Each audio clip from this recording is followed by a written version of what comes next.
Welcome to the Deep Dive, everybody. Today, we're going to go a little deeper than just deep dish pizza and soaring above the bean and take you to Chicago. Ooh, I like that. I like that. Deeper than deep dish. But we're gonna go beyond the typical tourist traps and uncover some hidden gems and some unexpected origins Yeah. and a fascinating history that'll hopefully make you see Chicago in a whole new light. I'm really excited about this one.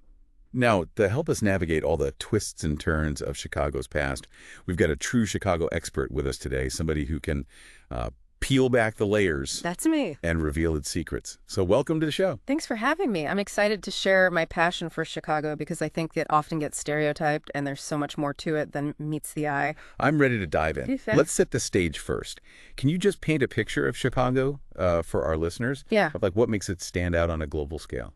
I think people should know that Chicago is a powerhouse. You know, it's a global hub. It's pulsating with energy, finance, culture, commerce, industry, education, tech, transport, you name it, Chicago's got it. Really, it's got it all. It's got it all. And I think that's reflected in the fact that it has an incredibly diverse economy. It's not reliant on any single industry. Right. In fact, there's no single industry that employs more than 14% of the workforce. That's pretty impressive. So it's definitely more than just a tourist destination then, right? What else should our listeners know about Chicago's contributions? Chicago has shaped American culture in so many different ways, and in ways that people don't even realize sometimes. We're talking everything from visual arts to literature to theater, comedy, especially improv, of course, and you can't forget food and music. You're making me hungry already. What kind of music? Give us some highlights when you think about Chicago and music. Chicago is the birthplace of house music, and we have this incredible history of jazz, blues, soul, hip-hop, gospel, you name it, it's here. Wow, a true melting pot of sound. Now, before we get lost in all the amazing things happening in Chicago today, I'm curious about the city's origin story. So what about that famous nickname, the Windy City? Is it really all about the weather? That's what everyone thinks, right? That's what I'm thinking. That's what all the tourists think when they come here. Yeah. Actually, it has very little to do with the wind. It has more to do with garlic. Garlic. You're telling me Chicago's nickname comes from garlic? Yes, that's right. Early explorers thought that all the wild garlic that was growing in the area Oh, wow. was what gave rise to the name Chicago. Now that is some good trivia. Yeah, I did yeah. not know that. So before all these garlic-loving explorers showed up, who called this area home? Long before Europeans ever set foot here, the Potawatomi tribe thrived in this region. They were deeply connected to the land, and they were not alone.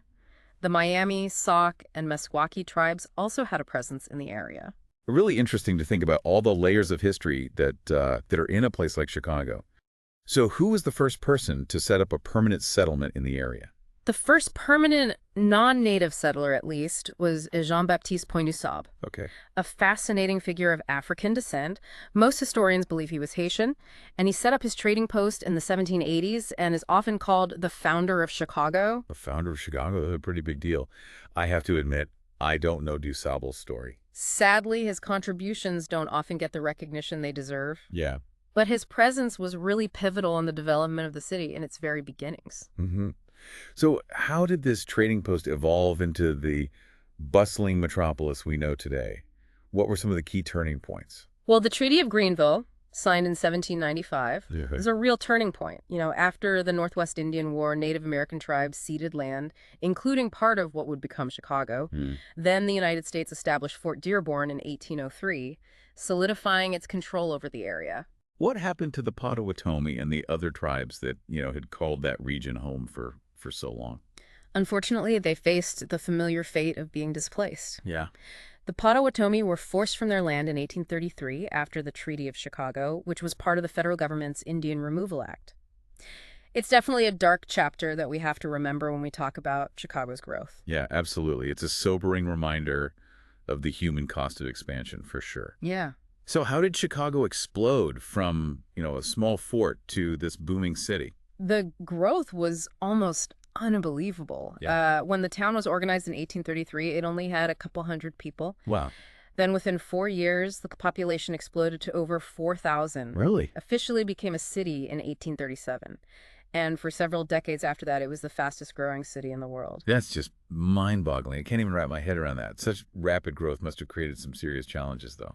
For sure. The infrastructure really struggled to keep up, and sanitation in particular was a major issue. You see, the Chicago River flows into Lake Michigan, which was the city's source of drinking water. Right.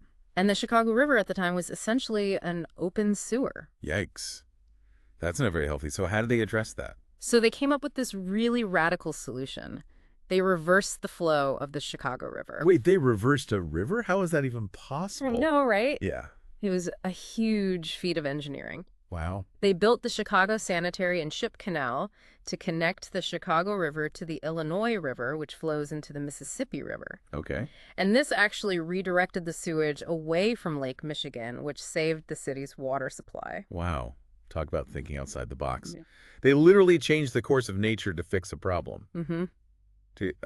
Reversing the river completely solved their sanitation issues, though. Well, it was a huge step in the right direction. They also started building water cribs further out in the lake to draw in cleaner water. So while it wasn't a perfect fix, it really did improve the city's health and allowed for it to continue to grow. So we've got this rapidly expanding city overcoming sanitation hurdles. Mm-hmm. I have a feeling there's more to this story, though. What else shaped Chicago in those early years? Well, in 1871, disaster struck. Uh-oh. The Great Chicago Fire. Yeah. That was a massive fire, wasn't it? It was catastrophic. It tore through 4 miles long, a mile-wide swath of the city, and left behind just unimaginable destruction. Oh, that's heartbreaking. How did the city even begin to recover from something that devastating? The spirit of Chicago really shone through amidst the ashes. I mean, the residents were incredibly resilient, and they rebuilt their city stronger than ever. They embraced modern construction techniques using steel and stone, which was a major turning point that went on to influence architecture worldwide. So from this tragedy, Chicago essentially pioneered a new era of construction. That's truly remarkable. Yeah, and this era also saw the birth of the skyscraper. Wait, Chicago's where the skyscraper was born. Tell me more. Just 14 years after the fire, in 1885, the world's very first skyscraper, the Home Insurance Building, was built right here in Chicago. Wow. And what made it possible was steel skeleton construction. Okay. And this technique completely revolutionized the way cities look and feel all around the globe. That is incredible. It's like Chicago rose from the ashes to literally reach for the sky. We've got a city defying the odds, rebuilding itself, inventing the skyscraper, all signs of strength and resilience.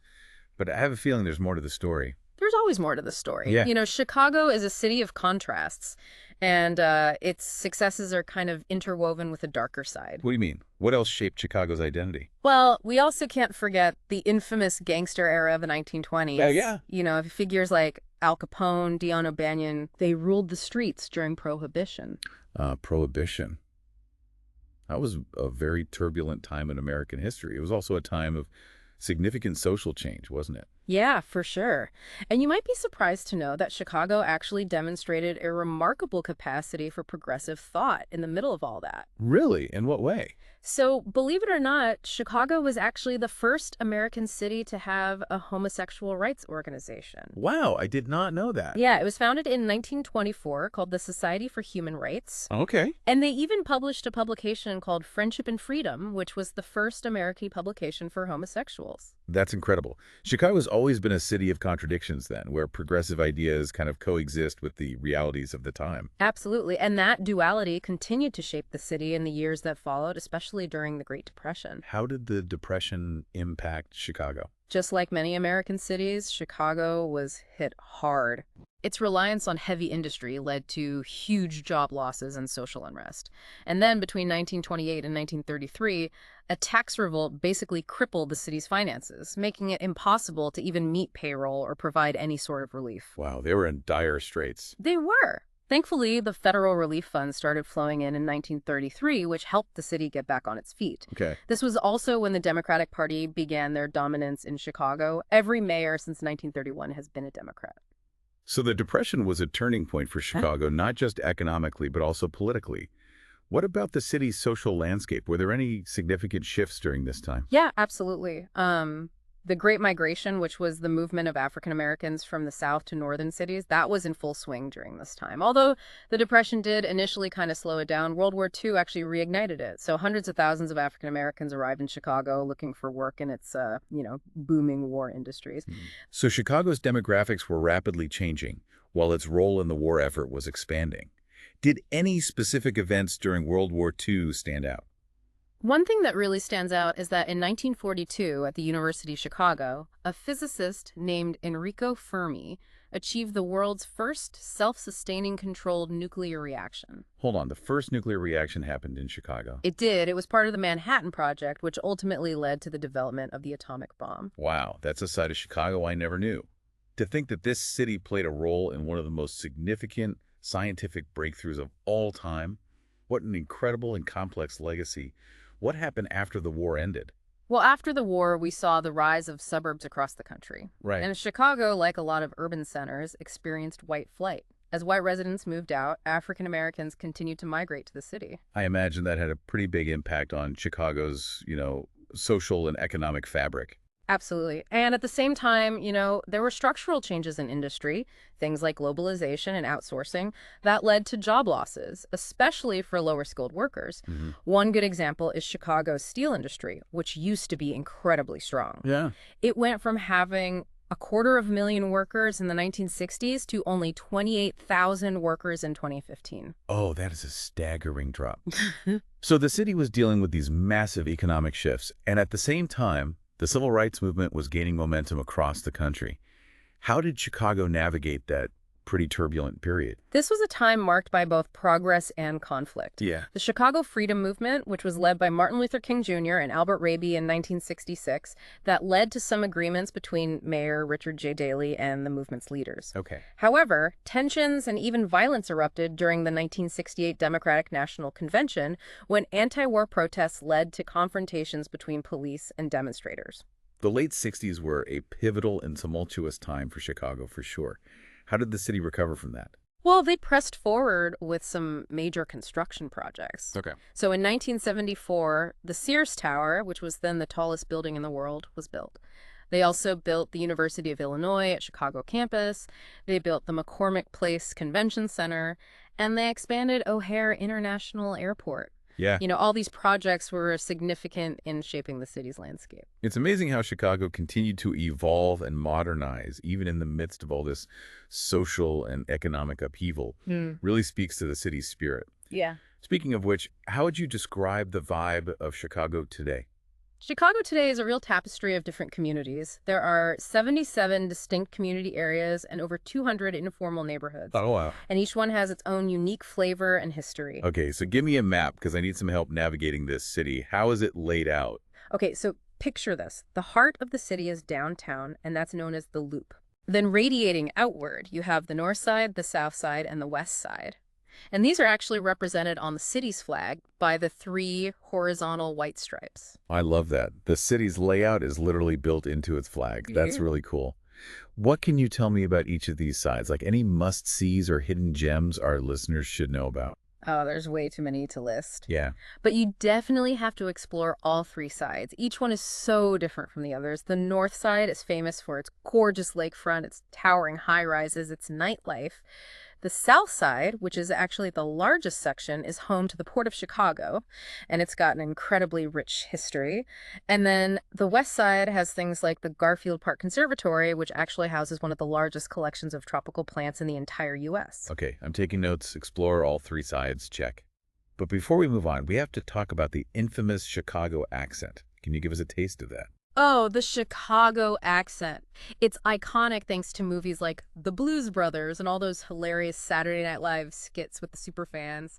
Think rearranged vowels like cat sounding like kit. Kit, I love it. This has been an incredible journey so far. We've gone from wild garlic patches to skyscrapers. We've even delved into nuclear reactions. It's pretty clear to me that Chicago's history is as rich and diverse as its offerings are today. Yeah, and we've barely even scratched the surface. I know, there's so much more to uncover. So much more. But don't worry, listeners, we're not done yet. We'll be right back. We'll be back in a flash to continue our deep dive into the incredible city of Chicago. Welcome back to our exploration of Chicago. We've uncovered the city's origins, its triumphs, and its challenges. But now it's time to dive into one of my favorite aspects of Chicago, the food. All right, I'm all ears because I've heard that Chicago's food scene is pretty legendary. It is, and it's so much more than just deep dish pizza. Chicago's culinary landscape is a reflection of the city's diverse communities, its immigrant heritage, and its working-class roots. So what are some of the must-try dishes that just scream Chicago? Well, you got to start with a Chicago-style hot dog. But it's not just any hot dog. We're talking an all-beef Frankfurter nestled in a poppy seed bun. Right. Then you got to load it up with yellow mustard, chopped white onions, bright green sweet pickle relish, a dill pickle spear, tomato wedges or slices, pickled sport peppers, and a dash of celery salt. Hold on a second. Did you say no ketchup? Absolutely not. Ketchup on a Chicago hot dog. That's practically sacrilege. Okay. Duly noted. I would not want to commit a culinary faux pas. What else is on this Chicago food tour? If you're feeling adventurous, you got to try an Italian beef sandwich. This is thinly sliced roast beef that's been simmered in a flavorful gravy. We call it au jus. Okay. And it's piled high on a crusty Italian roll. You can top it with sweet peppers or a spicy giardiniera for an extra kick. Oh, man. My mouth is watering just hearing about this. Yeah. And I'm guessing a combo is a combination of Italian beef and Italian sausage. You got it. It's a true Chicago classic. And then there's the Maxwell Street Polish. Think grilled or deep-fried kielbasa on a hot dog bun with mustard, grilled onions, and of course those signature sport peppers. You are making me so hungry. Is there anything sweet we can add to round out this culinary journey? And you know, Chicago is known more for its savory dishes, Yep. but we do have some hidden gems on the sweet side. There's this unique treat called a mother-in-law. It's a tamale topped with chili and served on, get this, a hot dog bun. A tamale on a hot dog bun. Oh. Okay, that's the fusion I was not expecting. But hey, when in Chicago, That's the spirit. Chicago is all about embracing the unexpected and finding something to satisfy every craving. so we've got deep dish pizza, Chicago hot dogs, Italian beef, Polish sausage, and even tamale hot dog bun creations. It seems like Chicago's food scene is a melting pot of flavors, just like the city itself. It really is. Yeah. And speaking of melting pots, let's talk about another aspect of Chicago that reflects its diversity and complexity. It's literature. I have to admit, I don't know much about Chicago's literary scene. Fill me in. Chicago has this really rich literary legacy that's deeply intertwined with the city's social and economic realities. The writers here, they have a unique voice, a style that was born from the city's very rapid transformation. I mean, in the span of just a few generations, Chicago went from a frontier outpost to a global metropolis. And that dramatic shift is definitely reflected in its literature. So Chicago literature is all about capturing the spirit of the city, its evolution, and the lives of its people. Exactly. Writers have always been drawn to social realism, you know, a style that captures the grit, the struggles, the triumphs, and the everyday lives of ordinary people. Can you give us an example of a work that really embodies this style? A prime example is Upton Sinclair's The Jungle. Oh yeah, I've heard of that. This powerful novel exposed the harsh conditions in Chicago's meatpacking industry in the early 20th century. It's a story that shocked the nation and actually led to real change. Wow, that's the power of literature. To not only reflect reality, but also to have the power to actually change it. Are there any other writers or works our listeners should know about? There are so many. Carl Sandburg is another one. Okay. He was a poet, a biographer, a journalist, a novelist, and his work often explored the industrial and social landscapes of Chicago. Carl Sandburg. I think I remember reading some of his poems in school. Mm-hmm. Yeah, he had a way with words, didn't he? He did. And speaking of words, we can't forget about Poetry Magazine, which was actually founded in Chicago in 1912 by Harriet Monroe. Oh, yeah. And it's considered one of the most influential poetry publications in the world. I've heard of Poetry Magazine. It's still going strong today, isn't it? It is, and it actually played a huge role in launching the careers of so many notable poets, like Gwendolyn Brooks, for example. She was the first African-American to win the Pulitzer Prize for poetry. Wow. And even T.S. Eliot's first professionally published poem appeared in Poetry Magazine. That's impressive. Yeah. Chicago has always been a magnet for literary talent. Is there still a strong literary culture there today? Absolutely. Yeah. Chicago has a very vibrant literary scene with readings, festivals, book clubs, you name it, it's here. I'm starting to see a pattern here. Chicago nourishes creativity in all its forms, whether it's food, architecture, literature, or music. And speaking of nourishing the soul, we can't forget about another Chicago staple, sports. Oh yeah, Chicago is a city obsessed with its sports teams. With good reason. With good reason. We got a legacy of champions and a passion for the game that is unmatched. So let's start with baseball. Okay. Chicago has two major league teams, Wow. the Cubs and the White Sox. Yeah. Talk to me about these legendary rivals. The Cubs of the National League, they play at Wrigley Field on the north side. Okay. It's a historic ballpark. And actually, the Cubs are the oldest MLB team that hasn't changed cities. Oh, wow. They've been playing in Chicago since 1871. Wow, that's a long history. What about the White Sox? The White Sox, they're part of the American League. They play on the south side at Guaranteed Rate Field. It's a modern ballpark. It opened in 1991. Both teams have incredibly loyal fans, and they've both had some pretty impressive victories over the years. Okay, give me some highlights. What are some of their most memorable moments? Well, the Cubs, despite a very long World Series drought, they finally broke the curse in 2016, which sent the city into an absolute frenzy. It was a historic win that Cubs fans will never forget. I bet. I remember seeing those celebrations on the news. Pure joy. What about the White Sox? What are their claims to fame? The White Sox have won 3 World Series titles Okay. in 1906, 1917, and more recently in 2005. They also won the very first American League pennant in 1901. Oh, wow. So we've got 2 legendary baseball teams. What about other sports? I mean, Chicago seems like a city that loves all kinds of competition. Oh, you're absolutely right. For football, we have the Chicago Bears, one of the NFL's original teams. D-Bears. I can practically hear the superfans chanting right now. They've won 9 championships, including Super Bowl XX in 1985. What about basketball? Basketball, of course, we can't forget the Chicago Bulls. Oh, of course. One of the most iconic basketball teams in the world. They dominated the 1990s, led by the legendary Michael Jordan, and they won 6 NBA championships in 8 seasons. Michael Jordan.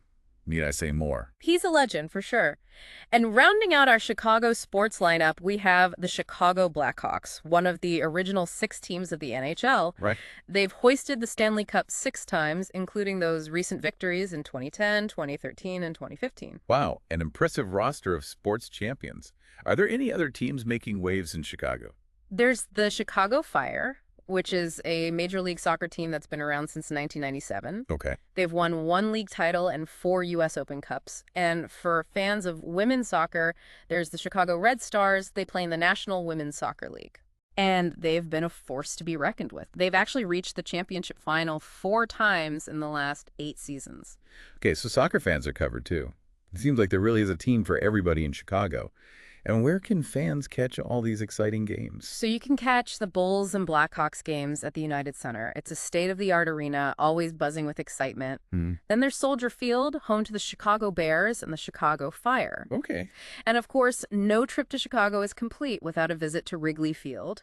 It's a true icon of American sports. Okay, I am adding all these stadiums to my must-visit list. So sports are clearly an integral part of Chicago's culture and identity. But I know there's more to the city than just cheering on your favorite team. What about those amazing green spaces you mentioned earlier? I mean, Chicago isn't all skyscrapers and stadiums, is it? Definitely not. Chicago embraces its green spaces. They offer a breath of fresh air amidst all the urban energy. Tell me more. What kind of parks and outdoor attractions can visitors enjoy? Well, first and foremost, there's the lakefront. It stretches for miles along Lake Michigan, and it offers stunning views, beautiful beaches, sprawling parks, scenic trails. It's a haven for runners, bikers, sunbathers, anyone who just wants to escape the hustle and bustle of the city. The lakefront sounds incredible. What about specific parks? Any that really stand out?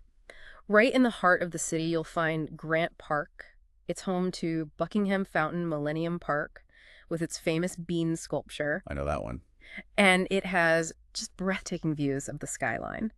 Then there's Lincoln Park, which stretches for miles along the north side. All right. And it's a true urban oasis. It's got beaches, gardens, a zoo, a conservatory, even a theater on the lake. A zoo and a theater. That's amazing. It sounds like Lincoln Park has it all. It does. It does. And if you're looking for something a little more off the beaten path, check out the Ping Tom Memorial Park in Chinatown. It's a beautiful waterfront park with a unique Chinese-inspired design. Or you can explore DuSable Park on the near north side, which also offers those stunning views of the skyline. And then for a truly immersive nature experience, head to Washington Park. It's a sprawling green space covering almost 400 acres on the south side. I am adding all of these parks to my ever-growing list of must-sees. Explore the parks, sample the delicious food, soak up the vibrant culture. What else is there to do in Chicago? Well, if you're feeling really ambitious, you could try to conquer Western Avenue. Okay. It's officially the longest continuous urban street in the world. The longest street in... Wow, now that's a challenge. I don't know if I'm up for that. It's quite a feat. It just goes to show that Chicago really is a city of superlatives. We've covered so much ground already. The food, the literature, the sports, the parks. I'm already feeling overwhelmed by the sheer amount of things to see and do in Chicago. And we've barely scratched the surface. There's still so much more to discover. Don't worry, listeners, we're not done yet. We'll be back soon to wrap up our deep dives into the incredible city of Chicago. Welcome back to the Deep Dive. We're wrapping up our exploration of Chicago, a city that has surprised us at every turn. You know, we've tasted the flavors, we've wandered through its parks, felt the energy of its sports teams, but there's one more element of Chicago's soul we need to explore. It's music. Oh yeah, Chicago's music scene is a true symphony of genres. It's a real testament to the city's rich cultural heritage and its diverse communities. I am ready to hear more. Yeah. What kind of music comes to mind when you think of Chicago? Well, Chicago is often hailed as the blues capital of the world. And the blues migrated north with the Great Migration, taking root in Chicago's African-American neighborhoods. Okay. You know, legends like Muddy Waters, Howlin' Wolf, and Buddy Guy, they helped shape the Chicago blues sound. They electrified audiences with their raw emotion and powerful performances, and you can still feel that energy in the city's blues clubs today. Chicago blues. I can almost hear those soulful melodies and feel that rhythm. It's not just blues, though, right? Yeah. What other musical traditions have thrived in Chicago? Well, Chicago's musical legacy is incredibly diverse. Jazz flourished here with icons like Louis Armstrong, Benny Goodman, Ella Fitzgerald. They all graced Chicago's stages at one point or another. And the city was a vital stop on what was known as the Chitlin Circuit, which was a network of venues that hosted black musicians during the era of segregation. Wow, so many legendary names. Seems Chicago has always been a magnet for musical talent. What about contemporary music? What are the sounds that kind of define Chicago's scene today? Chicago's music scene is always evolving. Today, you've got hip-hop, which is a powerful force, with artists like Kanye West, Common, Chance the Rapper, all making their mark. Gospel music is also huge here, with its roots in the city's African-American churches. And let's not forget house music. House music. I've definitely heard the term, but I'm not exactly sure what it is. Can you give me a crash course? So imagine a fusion of disco, soul, and electronic music. This hypnotic blend of rhythm and melody designed to make you move. It emerged in the early 1980s, pioneered by Chicago DJs like Frankie Knuckles and Marshall Jefferson. Chicago is actually the birthplace of house music, and it's a genre that has gone on to influence electronic dance music all over the world. So Chicago is the birthplace of house music.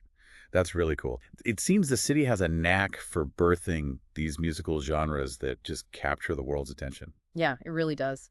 And that innovative spirit continues to drive Chicago's music scene today. So we've got blues, we've got jazz, hip-hop, gospel, house music. I'm starting to think that Chicago is truly the soundtrack to America. I think you're right. It's a city that breathes music, from its legendary clubs to its street performers to its grand concert halls. Speaking of grand concert halls, we can't forget about Chicago's world-renowned orchestra and opera house, can we? Oh, absolutely not. The Chicago Symphony Orchestra, they perform at Symphony Center. They're considered one of the finest orchestras in the world. And the Lyric Opera of Chicago, which is housed in that magnificent Civic Opera House, has been captivating audiences for decades. You know what I love about Chicago? It caters to every taste and interest. You can catch a blues show in a smoky bar one night and then experience a world-class opera the next. It's true. That diversity and that commitment to excellence define Chicago's cultural scene. Speaking of cultural gems, what about Chicago's museums? I've heard those are pretty impressive too. Oh, they are truly impressive. Chicago's a haven for museum lovers. We've got institutions dedicated to art, science, history, and culture from all around the world. Give me the highlights. Which museum should be at the top of a visitor's list? Okay, so the Art Institute of Chicago is an absolute must-see. It houses a world-renowned collection that spans centuries and styles. Yeah. It's also a prestigious art school. Yeah. And it's shaped the careers of countless artists and influenced American art in really profound ways. I've always wanted to go to the Art Institute. What else? You can't miss the Field Museum. It's dedicated to natural history, and its star attraction is Sioux, the largest and most complete Tyrannosaurus rex skeleton ever discovered. Dinosaurs. You had me at dinosaurs. What other treasures does Chicago hold? We've got the Museum of Science and Industry, which is like a wonderland for all ages. It's all about hands-on learning and exploration. You can even walk through a real U-boat. Oh, wait. Then there's the Adley Planetarium, which takes you on a journey through the cosmos. So Chicago's museums are all about bringing knowledge and culture to life then? Exactly. They're designed to spark curiosity and inspire that lifelong love of learning. I love that. And let's not forget the Deuceable Museum of African American History, showcasing the rich heritage and the invaluable contributions of African Americans. Yeah, it's a really crucial reminder of the diverse voices and experiences that have shaped both Chicago and the nation as a whole. You know, we've covered the music, the museums, the food, the literature, the sports, the parks. I'm starting to think we've only just scratched the surface of what Chicago has to offer. We've only just begun to explore the depths of this incredible city. And that's what makes Chicago so captivating. There's always something new to discover. And that is the beauty of the deep dive. You know, we get a taste of a topic, a glimpse into a world, and it always leaves us wanting more. It's about sparking that curiosity, inspiring further exploration, and realizing that there's always more to learn, more to experience. Well said. So before we say goodbye to Chicago, I have one final question for you and for our listeners. Knowing what we now know about Chicago's history, its resilience, its creativity, its triumphs, its struggles, what do you think the city's next chapter will look like? What will Chicago become in the years to come? That is a great question. I mean, Chicago at its core is a city that embraces change. It challenges itself to evolve, and it constantly surprises us with its dynamism. Whatever the next chapter holds, I'm sure of one thing. Chicago will continue to leave its mark on the world. And there you have it, listeners. A journey through the heart and soul of Chicago, a city that just defies easy categorization, embraces its complexities, and never stops moving forward. Thank you for joining us on this deep dive. We hope you've discovered a newfound appreciation for this amazing city. Until next time, keep exploring, keep learning, and keep diving deep into the world around you.